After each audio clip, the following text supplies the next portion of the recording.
I think keeping a buck is really big. I'm always seeing y'all constantly reposting kids stuff, putting up shout out to such and such, having young men come on here and be able to talk.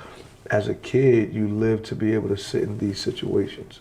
So the more young men that y'all get on here, you guys are able to talk to, giving them a platform to be able to come on, it means a lot to them because now it gives them something else to keep working. They could come on your show and talk, and this one time they on your show, this will push them for 6 months. So you have no idea what you're doing or when you tweet or when you go at those dudes, man. I think it's amazing. And I thank y'all for doing that, to be honest. That's big, but because you're saving lives and you don't even thinking of it like that. A lot of these offers don't be that real, so it's not committable. That feel like when everybody's getting their turn and it's not yours. What they call you? The Godfather, New Jersey. Powerful man. I ain't gonna brag, but that's what they said. I ain't say that. Keep it a buck, man. Blessed to have Fran Brown here, former Temple coach, former Rutgers coach, now currently at University of Georgia, national championship winner. Bet on yourself. Champ cheese. Champ cheese? You bet on yourself, huh? Yeah, man. So it's an honor to have you up here. We missing Nas Gaines today. Shout out to Nas on important recruiting trip with his son. But yeah, man, we couldn't miss the opportunity to get, the most important dude in Jersey, in my opinion, here. So, Fran, what's it like down there in Georgia, man? It's fun. It's they were very open arms when they allowed me to come there. Coach with them, been truly excited, been thankful to be there. Just everything down there, man. Just the football itself was different. To get a chance to be down there, practicing with all those guys, so many guys that can play football that for sure have opportunity to play on the next level afterwards. Just the way that the high school coaches accepted me down there, the coaches on the staff, just the community itself. Athens is a great place to be, so especially right now during this time, it was great to get in there and be around them and not mess up anything because they won a championship last year. And one of the hardest things to do is to be able to repeat. So for me to go in there and just being able to keep the ship rolling the way that it was rolling, it's been a good deal. So I noticed you said the coaches accepted you. What's that like moving from, you was at Baylor at a point, Temple, Rutgers, now you're down in the South. So we said Midwest, Northeast, Southeast. What's that like, the different cultures as far as like community? Because I hear like in other places like Texas, for example, like Texas very rarely leaves Texas. So does that mean everybody's on board in Texas? What is it? They just love football. They have a certain passion for it. They have a passion for where they're from. Just like if you're from New Jersey, I think that you're going to really have a huge passion from New Jersey. When you're up here in New Jersey, the North and South, kind of opposite. You can't tell anyone from the South that that's not the best part of football in New Jersey, the same way you can't do that up north. But what I find is that they have a huge passion for it. They have a lot of coaches, and they start really, really young. So by them doing it so young and being able to bring the guys up with it, they're just truly passionate about it. The coaches are passionate about it, and they go and seek different knowledge of the game. They're not just stuck in one bubble about this is what I know, this is what I do on it.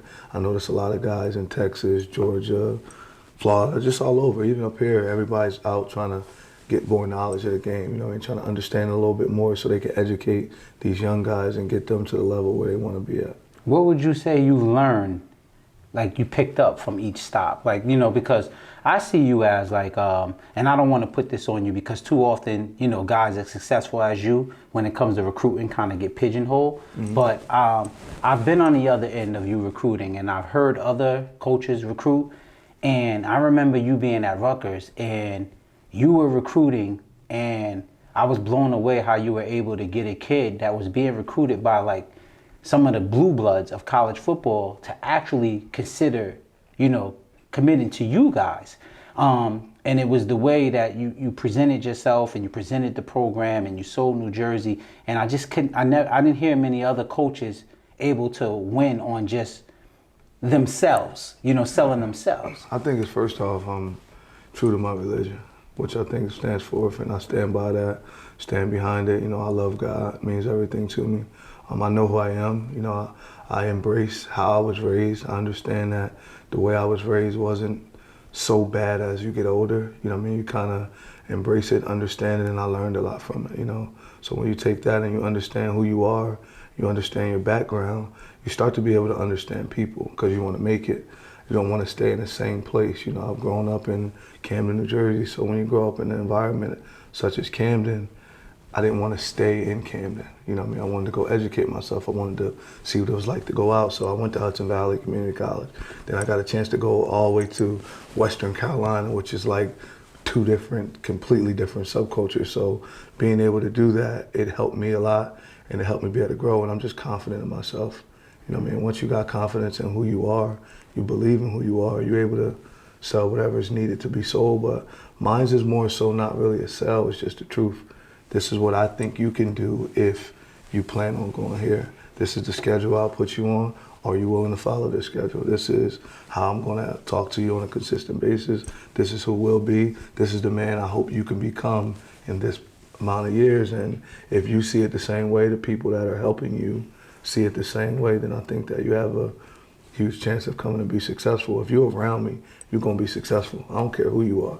We're around each other, I'm gonna motivate you and push you because I'm gonna work. Like the one thing I believe is you may be more intelligent, you may have been born with a higher IQ, but you're not gonna outwork me. I don't care who you are. I believe that. So like that's the 5 in the piece morning texted and I'm like, yo, this guy, man. Like I said, being on the other side of you as a recruiter was crazy. Ideally, you would follow the pattern of like an Urban Meyer. Someone who... I'm gonna follow my own pattern. Just continue to work and be where I'm at now. But I think so because I don't know if Urban Meyer was a coordinator.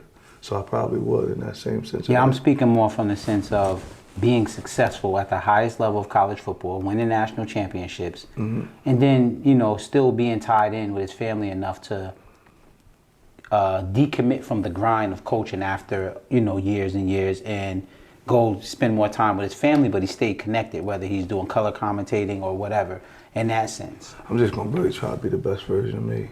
When I say I'm not done with football, I'm going to walk away and really take care of my family, be around my family. I got a lot of cousins. There's a lot of people in the neighborhood where I grew up that will be able to gain a lot from me being around and showing different things. But my plan is to just be with my family when I'm done and walk away from football. I'm going to walk away and watch Braden play. So like my connection will be going to see Bray in college. My connection will be wherever Fran Jr. is coaching at. Get to go up and see them for a weekend, me and my wife and all, so we can watch the kids so him and his wife can go out on their early day off. But yeah, once I'm done, I'm done. Like I'm gonna walk away from I don't know if I believe you, man. Like I'm gonna tell you what I see you doing. I see you walking away from college football, you know, fairly young compared to coaches, right? Maybe 50, 55. But I don't know, I see you coaching in Camden. I just see you coaching Camden High School on some level. Oh, if I could do that when I retire, coach the high school, first off, I had to beg my wife to be to allow me to do that. But it's not as time consuming. That's why I figured, you know, because it would be cool to do that, but it would have to be something she would be completely on board. But man, you know how it is. I didn't grow up with a father, so to be able to raise Ivy Ann the way she needs to be raised and to show her she's the woman she's supposed to be as she's getting older. You know, those stages of being 12, 13, 14, you know, I want to make sure she understands and know that daddy and your brothers got your back. All right, sounds good. So let me throw it to you another way, because maybe you're not considering some things. When you're and maybe, you know, the wife isn't considering these things. When you're in the field playing, coaching football for multiple years, it's almost like being a professional athlete to where, you know, you say, if my wife will allow me to coach, I'll coach. But you come back and you start throwing off the routine and all that. See, because you ain't been a mainstay in the house. So wife then set up, we feed this time, we shower this time, we do that. You know, like I'll speak to shout out to Augie, you know, and Augie will tell me like it's hard adjusting to being like, I'm gonna call it a civilian. I'm back home, my wife's like, could you get out the kitchen, you know, that go find a hobby type of thing, you know, that's part of it. Like, I kind of go through that right now, but I think as we get older and as you get older as a man, you tend to know who runs the house. So I'll be able to fall in line. Oh, we know who runs the house. Yeah, I understand. When you whispering on the phone, we know who runs the house. So a vertical alignment, I'll just follow it at the house the way I'm doing it right now under the coaches I've been around. But I just want to be there for them. They've been there for me all this time. They've been moving. Let's get out, we're going to Texas. Hey, we coming back down here. Hey, we're going to go there. So when it's my time to be there for them, I got to give them that because they gave it to me. You know what I mean? My son done lost friends 3 different times, you know what I mean, and doing all those things. So I just think of all that and I look at them and I know I owe them, you know, I know I owe them time, and time is the only thing in the world that we all have that is equal, but I'm not able to give mine to my family the way a lot of other people are, and I'm jealous of guys that could do that at times. I see it like, bang, so I try to bring my youngest son around as much as possible because I missed it with Braden. So being able to have my youngest son around me, working out with our team in the morning, running with him, running him across the street to school real quick, you know, coming back, like all those things, to me, I'm cherishing those now. You know, right now, I'm a good father, but I want to be great. You know, I want to be great at all the things that I can do. I think I'm a good father because I'm a good provider. I'm a good listener to my children. My wife will tell you I'm not a good listener all the time, but I'm a good listener to them. But I want to complete what it is to be a father, you know, in just that time, you know, try to give that as much as I can. So what do you think that being a father helps you? How do you think being a father helps you as a coach? I got an 18-year-old son, so I understand and know what they're going through right now. I went through a lot of it.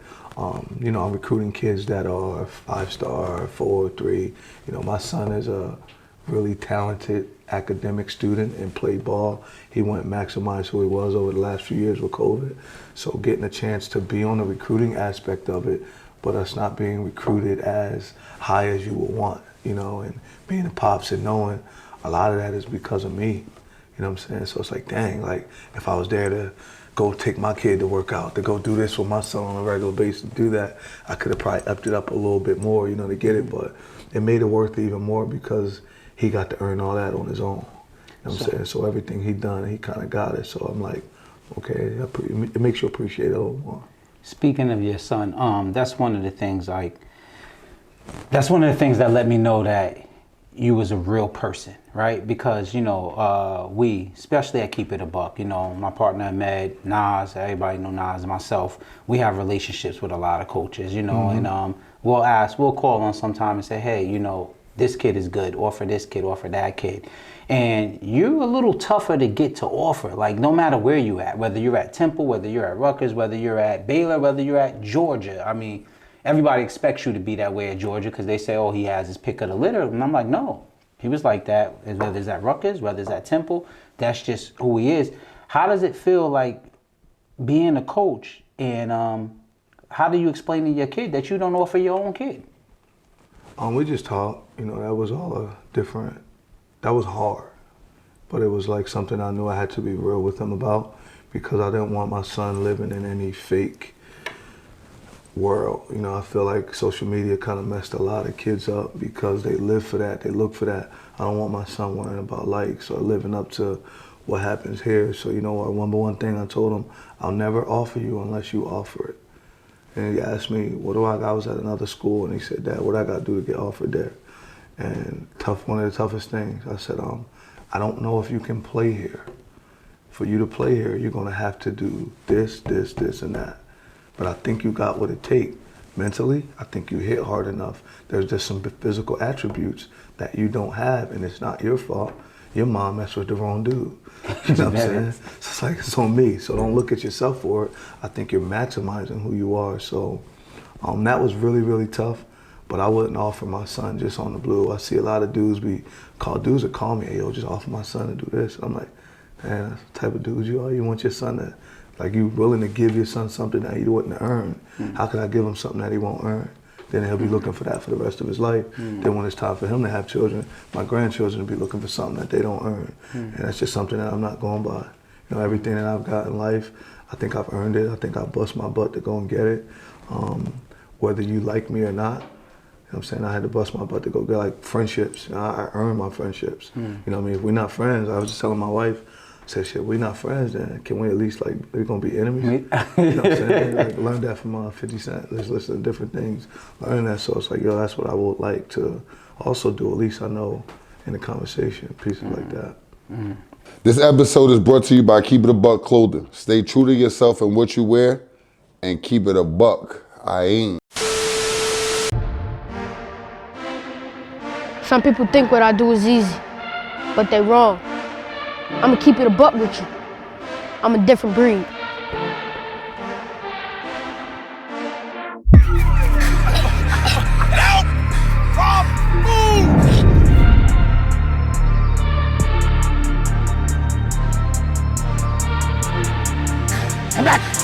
Move!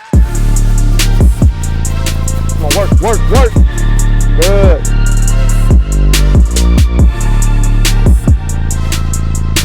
Stay true to yourself and what you wear. Keep it a buck.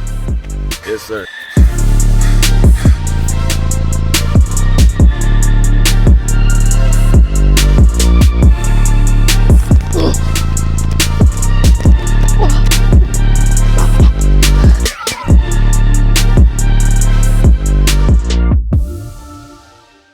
So we talk about, you know, wanting your kid to work for everything. And I guess that's just, you know, the foundation of you, right? Hard work, you get what you earn. And in essence, some people will say you eat what you kill, right? You know, what do you think about this new era now? Like, you know, I see guys that coach, they offer their family members, a bunch of kids are getting called in from coaches because coaches are under the gun now. You know, you're in college, so you probably don't know this aspect. A lot of high school coaches are losing good kids because the kids don't have offers. So they go to a program that can get them some fake offers. That's how it is. I ain't got nothing against it.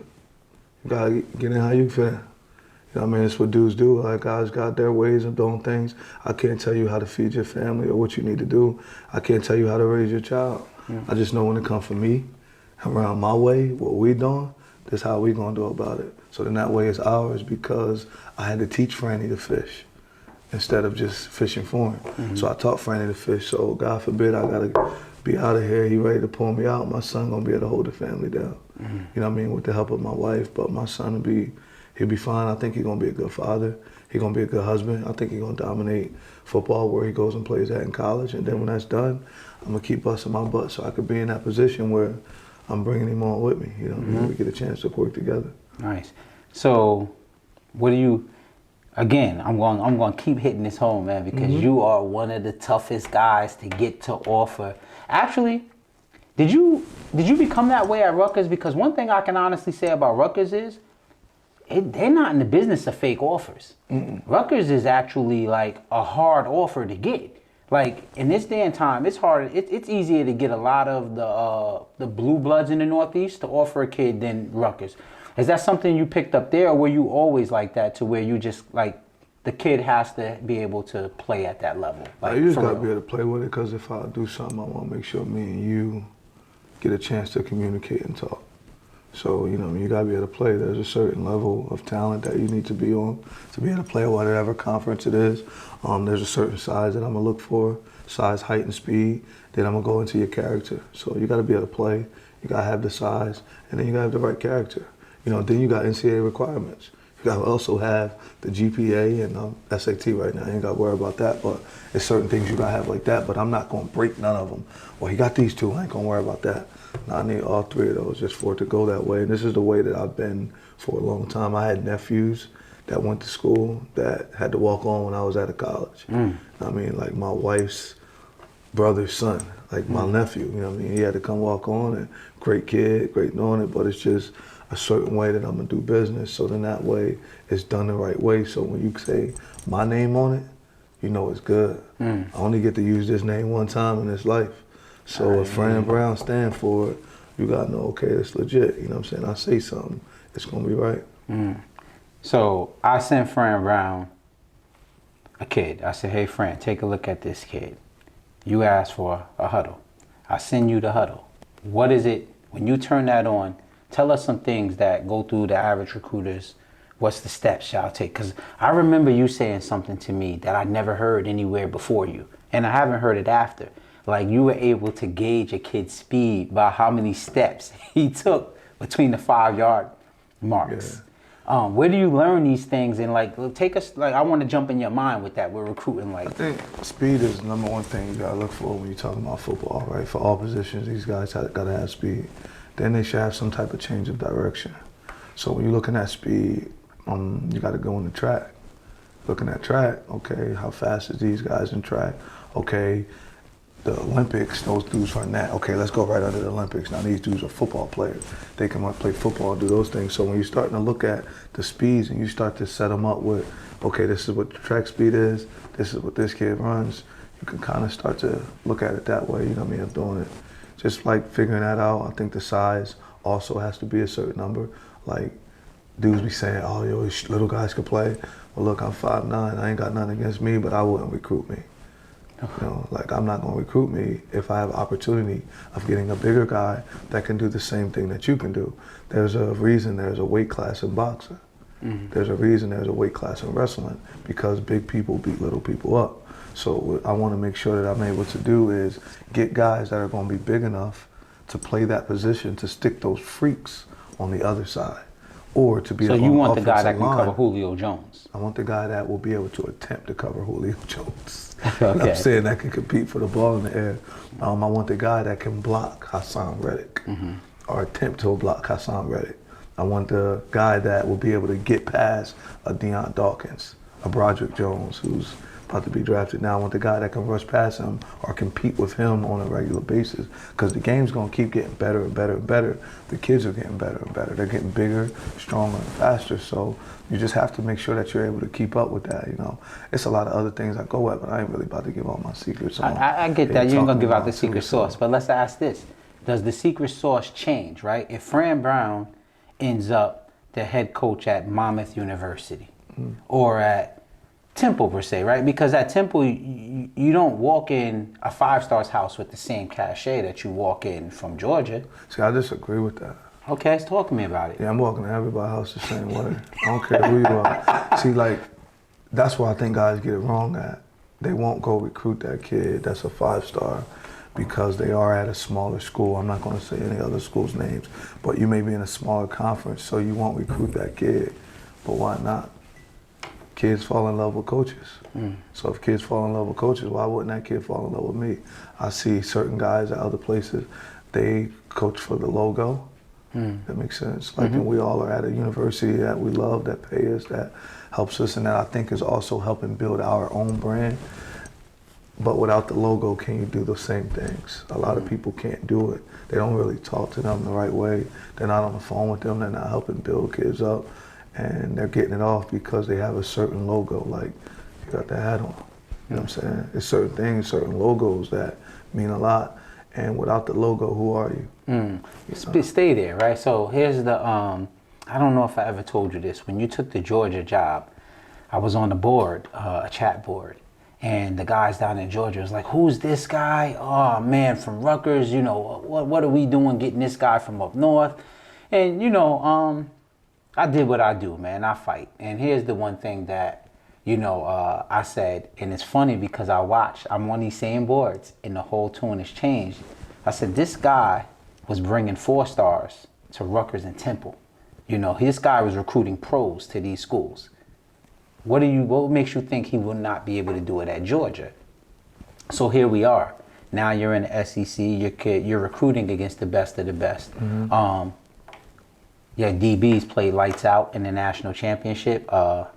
You know, I gave you some slack after Ohio State, the Ohio State debacle. But your DBs played lights out in the national championship, and you brought in a hell of a class. And it's quiet. Did you notice? Like, did you ever feel like because you were from the north and you were from a smaller school than Georgia, that you were underestimated when you stepped into those shoes?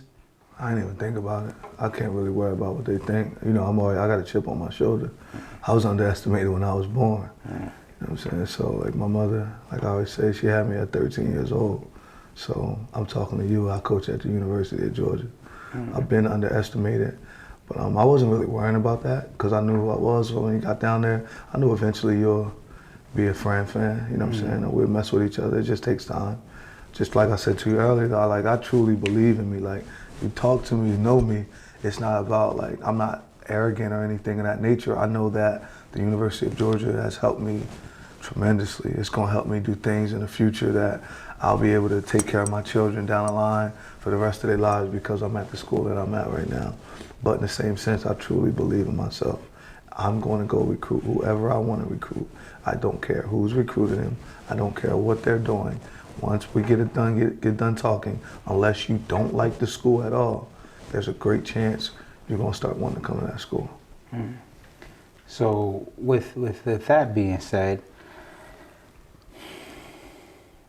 you brought in what, 5 guys this year? 7. 7? Yeah.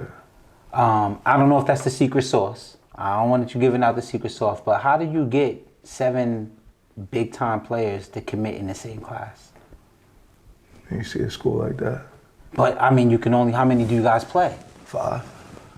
Okay, and then you got upperclassmen and you Yeah. got high. Kids don't want to wait these days. You got roles though. You got to build relationships. And you build with relationships, I think trust, and that's timing. So after a lot of time, then your children starting to trust you more as they get older and know and believe it.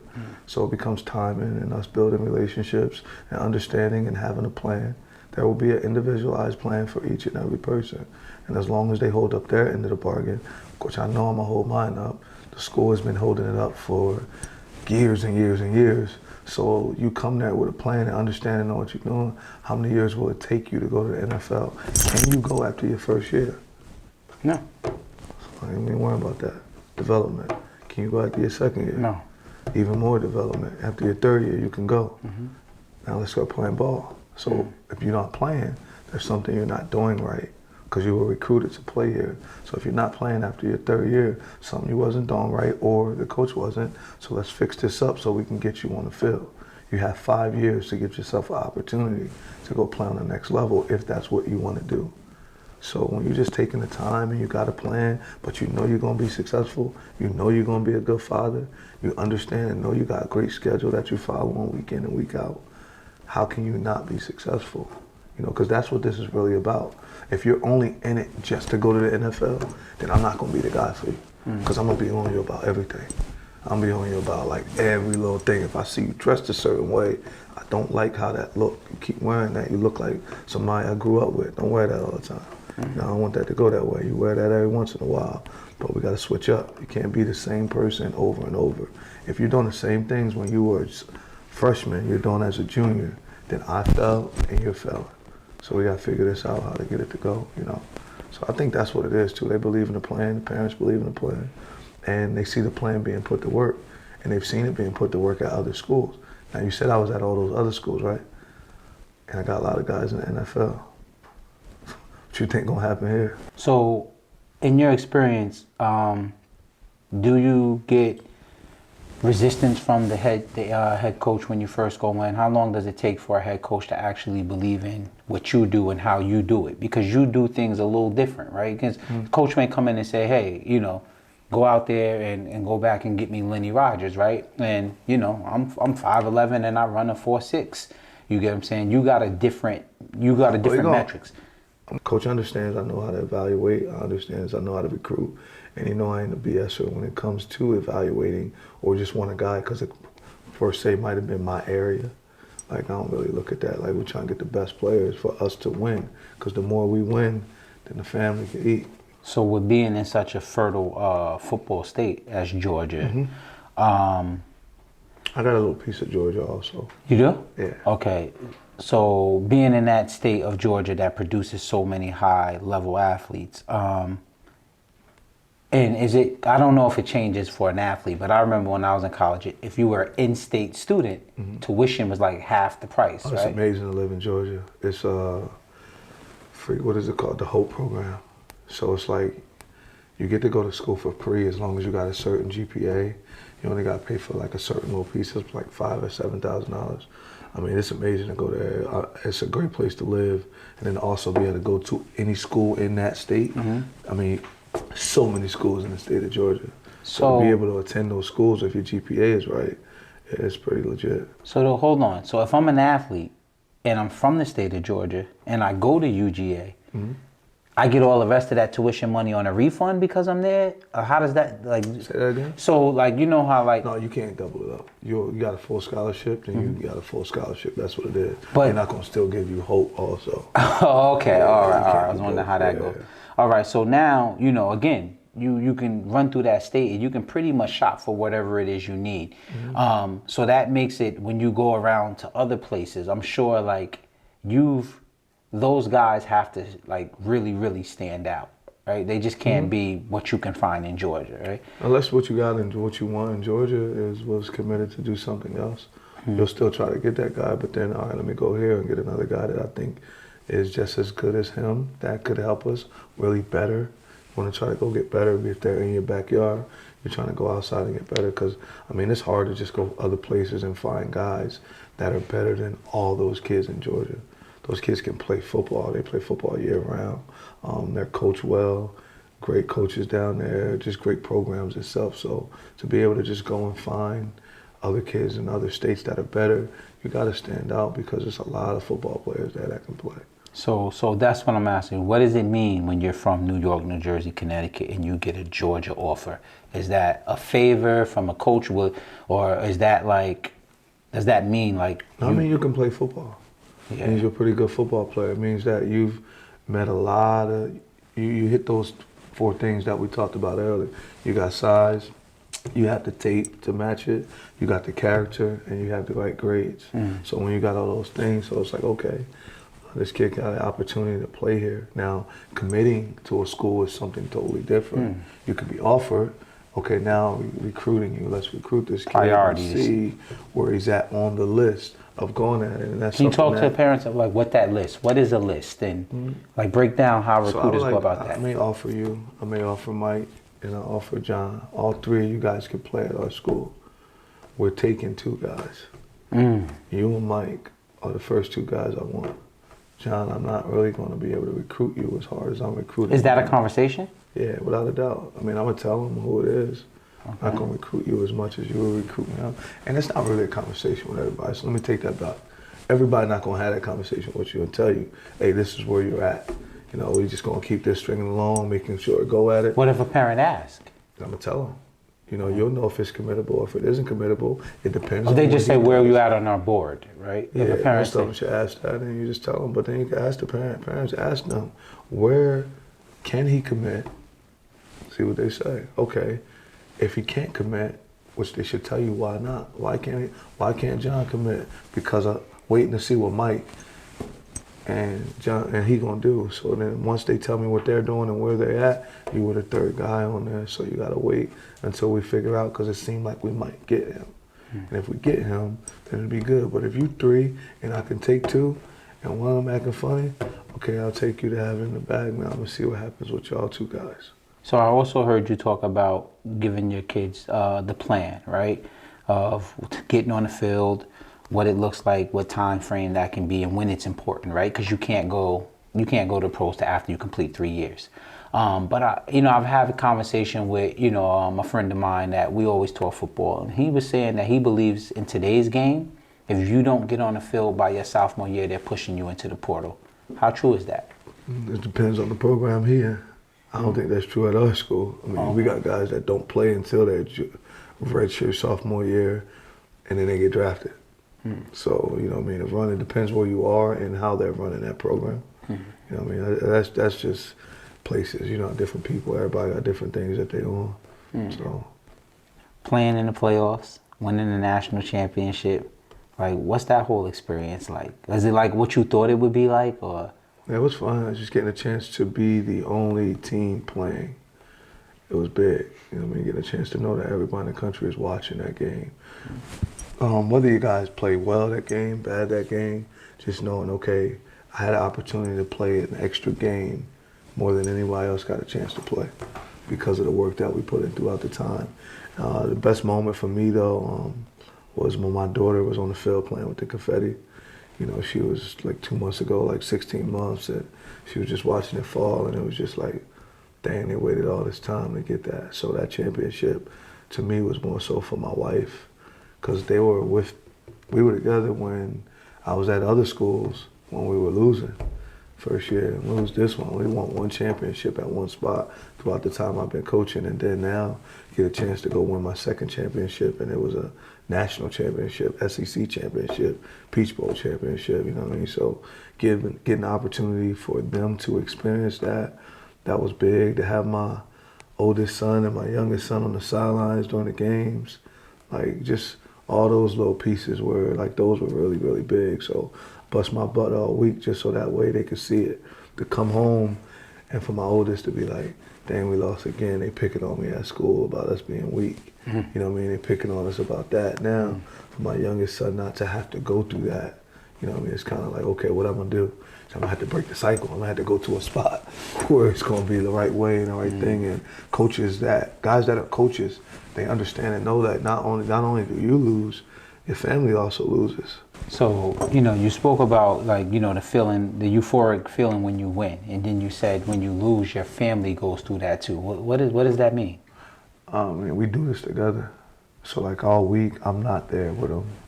I'm in the office. We're working our butt off all week. You get one day off. So at some point in time throughout the week, which when you're home, you're really not even focused the way you're supposed to be focused. And then you guys get to that game and you lose. Like, not only did you lose, they also lost. Because they were sacrificing that time with you. They were around waiting the whole day. Like I was saying, you play at 12 o'clock, and then you guys don't win that 12 o'clock game. You get to go home early, and now you guys are all home, and it's just kind of like boring. You know what I mean? It's kind of like, dang, like we lost. You know what I mean? Imagine losing 8 to 10 of those 12 games. Whoa. Think of that that's feeling. like I was being on married few to a teams. boxer. Yeah. So I was on the team my first year coaching as a full-time coach. We was 2-10. Next year, 6-6. You know what I mean? And then the following year, you know, you win 10 games, then win it again, get a chance to go. Then I went to another school. We was 1-11. So imagine them 11 feelings. They are brutal, like body shots, like being jumped. I don't know if you ever got jumped before, but you ever get jumped, and you're like, damn, I don't even want to go that way no more. I can't even go walk home that way no more. So they were brutal. It was hard on my family, you know. And experiencing that, my kids experience it in school.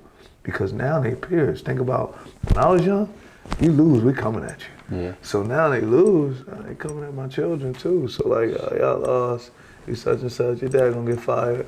You know what I mean? This shit happened. So kids go through a lot, you know. And, I mean, it's deep, you know, a little deeper than I could really even tell you I right now. I never thought about that aspect. But that's pretty, it's really, really deep, you know.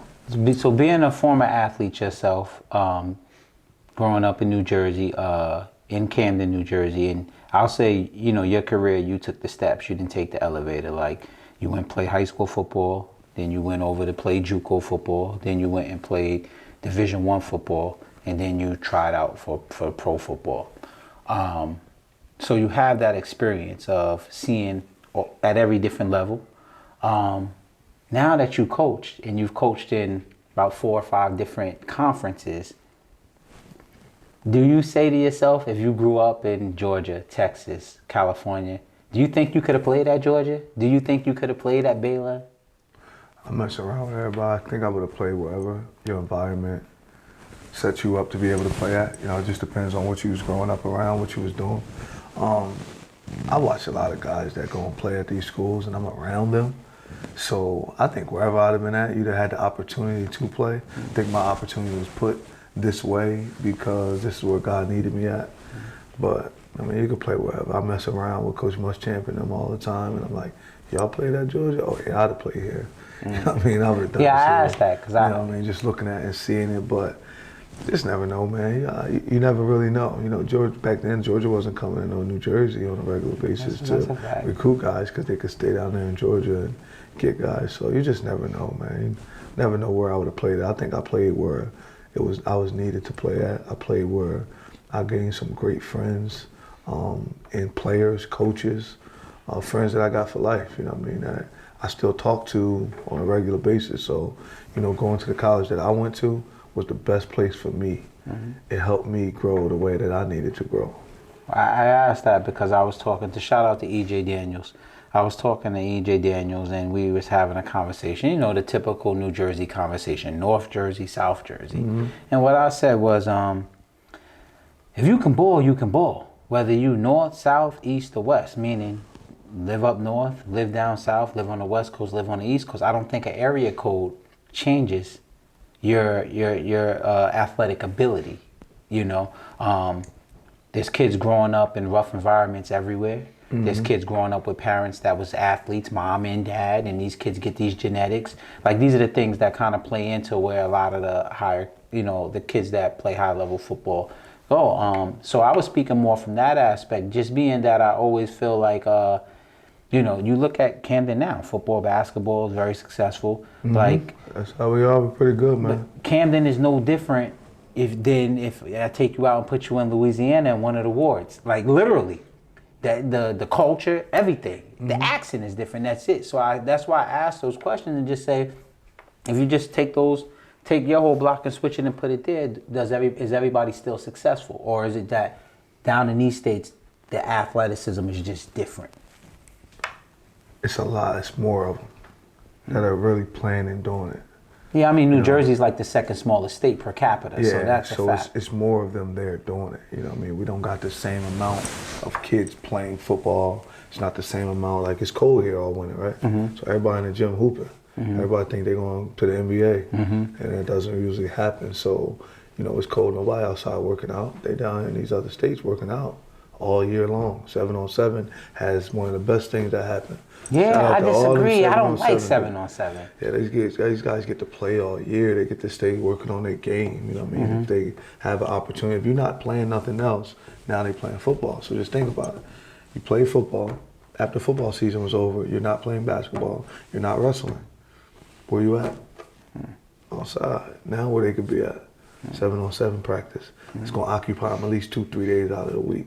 So you know, giving them an opportunity to do something else. It's recreational, man. I think that it's a good deal, man. Whoever like has them playing it, whatever league they in, unless your coach got something set up for the high school that you can consistently do outside of just a weight program, you need to compete. You know, it's not like being able to compete all year, because you compete all year when you go to college.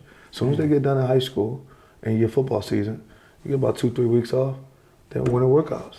You compete in winter workouts. At the winter workouts, spring ball. At the spring ball, okay, now we right here in May. Now we're going to summer session 1, summer session 2.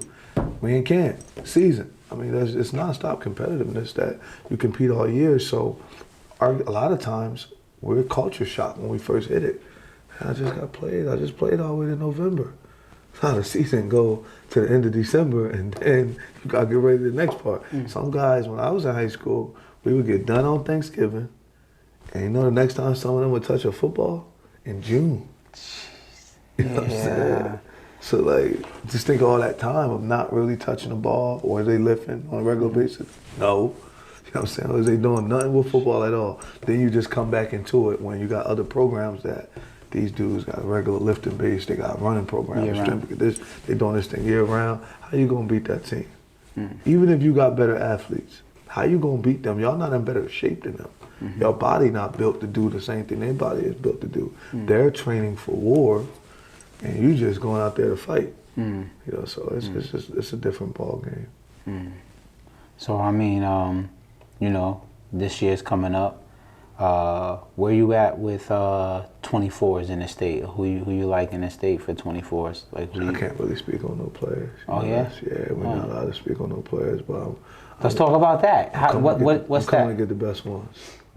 Whoever the best, that's what I'm coming to get. But your best has never been what who the articles say is the best. I know. So that I don't even know what that means when it comes to you, because when you say the best in other places, well, all you got to do is pull up who's the best in New Jersey. What you got to do is go back and look at who I offered before, and then see where they at right now, how they playing. But then you have to see, okay, why they do that, and then just wait 2-3 years, and then we'll see what it's about. I mean, you can't really just always follow that. And I think that all those sites are amazing. I think they do a good job. I think they're promoting all these kids, and it helps these kids have an opportunity to go to college. I think Keep It a Buck is really big. I'm always seeing y'all constantly reposting kids' stuff, putting up, shout out to such and such, having young men come on here and be able to talk. As a kid, you live to be able to sit in these situations. So the more young men that y'all get on here, you guys are able to talk to, giving them a platform to be able to come on, it means a lot to them, because now it gives them something else to keep working. They could come on your show and talk, and this one time they on your show, this will push them for 6 months. So you have no idea what you're doing, or when you tweet, or when you go at those dudes, man. I think it's amazing. And I thank y'all for doing that, to be honest. That's big, but because you're saving lives and you don't even thinking of it like that. You know, it's like, dang, dudes get to look at that. Hey, dude, seen you retweet, homie that hit the buzzer beater at this school. Now he hyped like, dang, like, yo, he did that. That means a lot. So that's big that you're doing it. Just think back to when you were 17. If somebody would have brought you on to speak. Man, we ain't even had internet. I don't even want to date myself. Like, man. So like, as a parent, I mean, as a recruiter, right? If I was a parent and I was asking, what are some things that I should really, be focusing on with my son, Getting them faster, get them stronger, working on their mental toughness. I think that mental toughness is not being taken as serious as it should be, just because they're younger and you're pushing them to go do it. You're pushing your child to go get an education, which is great. You're also pushing them to go play football. And at times we get blinded as parents and we're pushing football more than we're pushing academics. And when you consistently push football, the kids sometimes kind of sense and feel that, I don't know if I can do this. But you as the parents, you want to be blinded towards it because you might be ego-driven and worrying about what your boys or friends think. So I think that the mental health piece is something that we have to make sure we really take a look at and constantly make sure your child is being able to see and speak to someone else and not just you, unless you're a professional in that field. You went to school for that and you understand and know that. But if you did, you need to make sure that our children are being spoken to by someone else, someone that's educated enough to keep our children healthy and happy. A lot of these kids aren't always happy. And when you see a kid that's not happy, it kind of hurts. Just knowing like, damn, what can I do to help that kid? Like my wife, I speak to you as I help so many other kids go to college.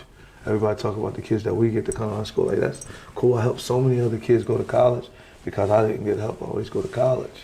Like, I was at a junior college and I took the first thing swinging so that way I can make sure I get a chance to get out. Like, I couldn't go back home.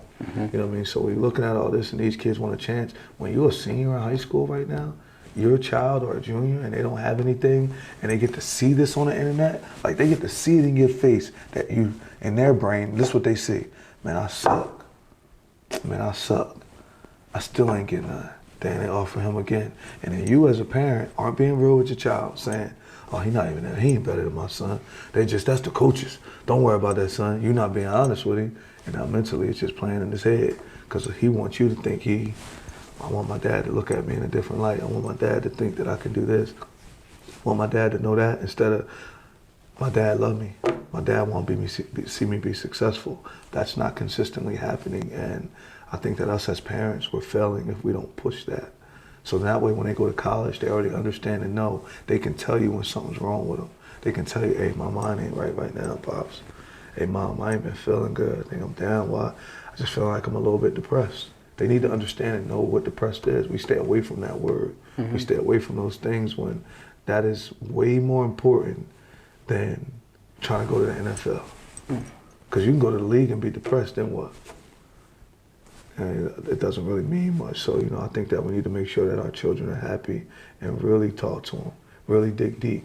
Stop asking those BS questions and go deep into it. Ask all the things that are needed to help them be successful. So, just a question, because parents come to me with some questions that they like to know, some questions that they want answers to. So, as a recruiter, let's just say. All right, so that's the one thing. I'm a football coach, and a part of my job is to recruit. Okay. I coach the secondary, because when we always throw as a recruiter, I get it. Mess it up. Yeah, I totally get it.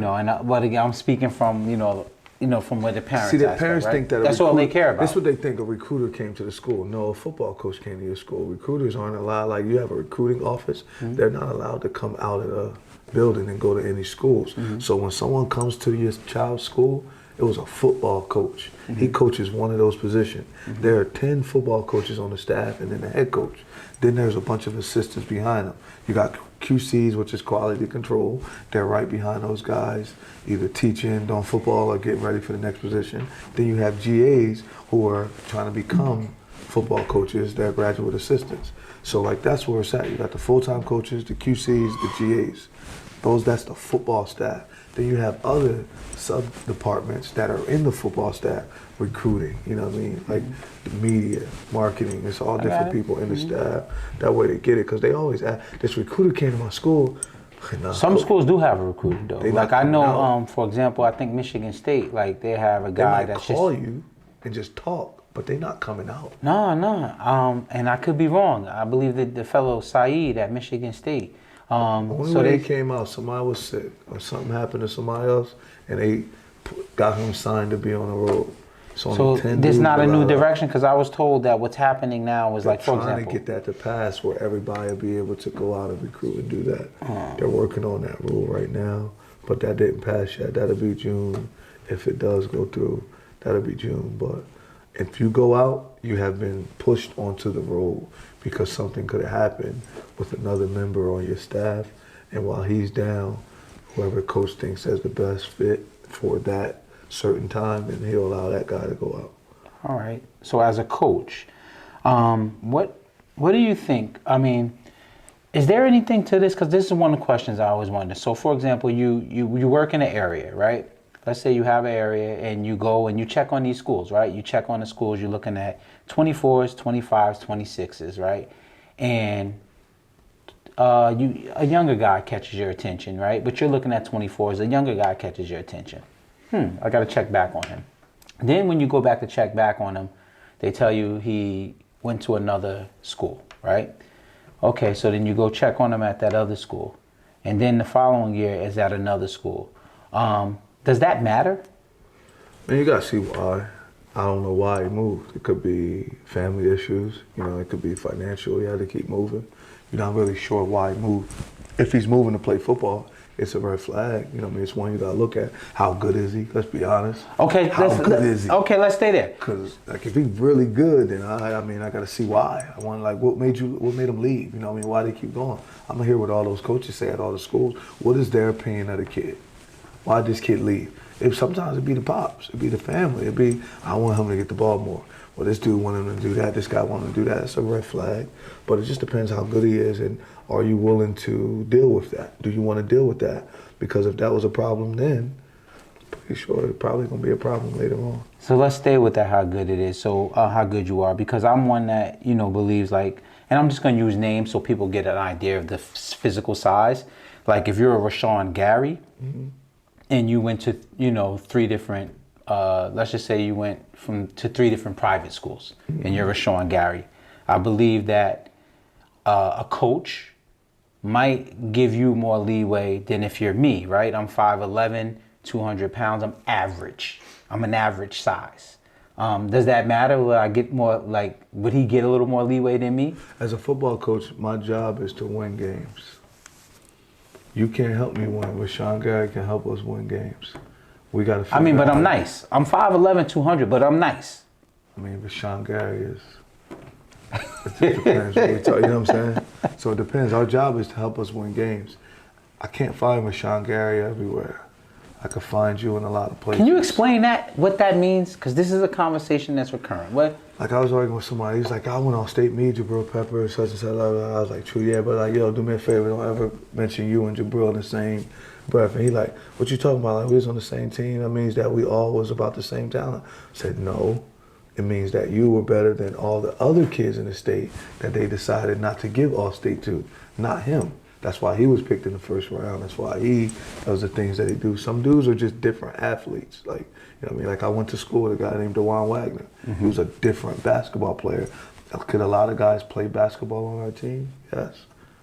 Could they play as good as him? No. No matter how many conversations the guys thought they could or what they did in gym class when they played against him yesterday. Those are different athletes. That's why they all end up playing in the NFL for a long time. You know what I mean? Those dudes are pros. They're gifted, built different. They run different. Jabril ran a 10.5, 6'1". Like, it's a different athlete than not a lot of kids in our state will ever run a 10.5. That's really, really fast. So when you're looking at a guy that ran a 10.5 in a cold state, like, what if he would have lived in Florida? What would he have ran? 10.2, 10.3. Why? I don't get that. What? He'd have been running all year. He ain't got no indoor. It's cold. It's hot down there. He ran a 10-something at the end of the year because it got really, really hot. And April is when our track is finished. In June, track's starting to finish. We finally starting to hit 80s on a consistent basis, right? So when we hitting 80s on a consistent basis, it's been 80 in February in Miami. It's 80 in February in Texas. That dude running in that weather, the body different. How you gonna feel we take you outside, right in track when it start, It's cold as heck at the end of March, and you outside trying to run outdoor. What you think that first outing gonna look like? You the only coach I hear like make sense of some of this stuff. Like, I don't know. Like I've seen you like, you know, break down splits, right? You know, you get it. Like I said, you broke down what you can tell somebody's speed is from how long it takes them, how many steps they take in between 5 yards, what splits are, and now you breaking down this stuff. Like, this is why, like, okay, so which brings me back to my original. Oh, okay, you answered that question, but it's tough. Like, every kid's not gonna be an all pro. Like, these kids that it seems like you like are like gonna be like all pro. They have all pro. Like, some people just gonna be pros. Yeah, and that's okay. It's only certain people can be all pro, right?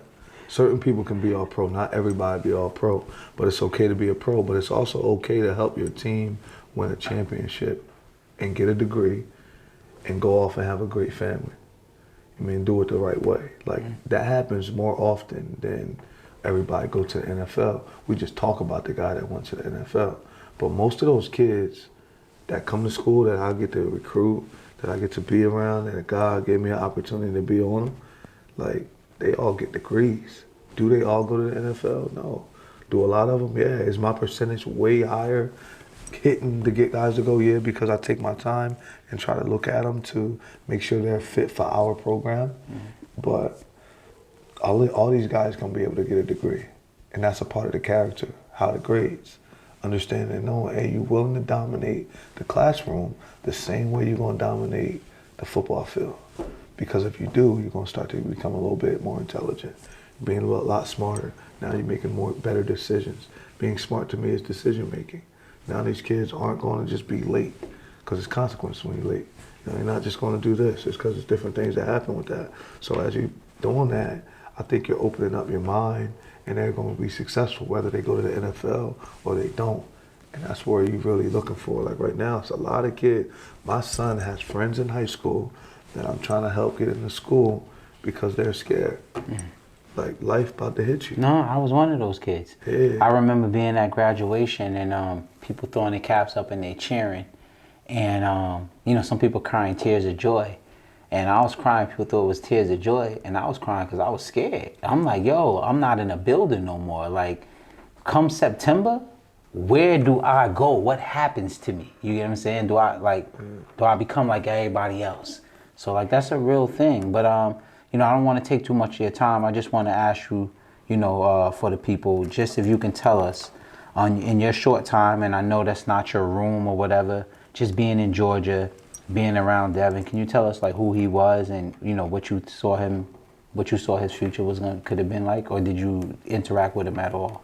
No, we interact a lot. I remember my first practice there, I was getting my butt ripped. Just all the stuff my guys was doing, where we was at, where we was on. And then at the end of practice, Devin came on and was like, hey, Coach Fran, don't worry about it. Once you get it, we're going to take over. You from Jersey. And I was like, good looking, fam. I needed to hear that. Like, it was like something that you needed to hear at the moment from him. But he was just a really good kid. We won the championship. And no, it was the championship or the Peach Bowl. I think it was the Peach Bowl. And he ran up on me and my son and was like, we did it, Jersey, baby. And we took a picture, me, him, and my son. Like, all of us was in the picture together, just sitting there. He was just an amazing kid. He was an intelligent kid. Being that big, of course, you know, he had to play in the NFL because he was getting a lot of time at Georgia this year. He was playing a lot and doing well. You know, just, he was one of those that I think will always be with us, though. Because he's a little bit special, so he's watching over us all the time. You wish that you could have a lot of kids like that in your room, on your football team, because you'll sleep better at night. You know, you'll have a better team.